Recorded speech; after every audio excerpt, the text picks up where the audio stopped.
And so what they hypothesized was that if you were to coach physicians or trainees, people training to become clinical practitioners, if you were to coach them before performing a procedure, not weeks before, not hours before, but literally minutes before, almost just like a warm up in coaching, like you'd see in a professional sports match, could you improve outcomes?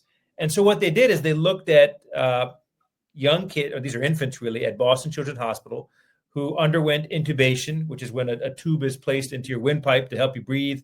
For example, if you're having surgery, this kind of procedure is performed more than 1 million times per year. Not at Boston Children's, but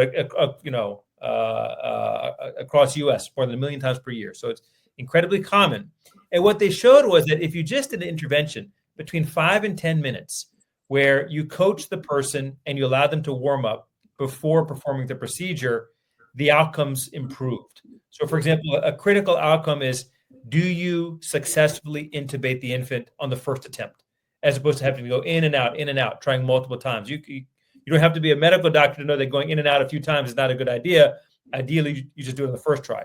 So they found basically, a 10 percentage point reduction in the likelihood that you'd have to do multiple attempts, which in this case is quite meaningful. Like out of 100 kids, 10 fewer kids would need multiple intubation attempts if the provider who was performing those procedures had been coached and had a warm up just before the procedure.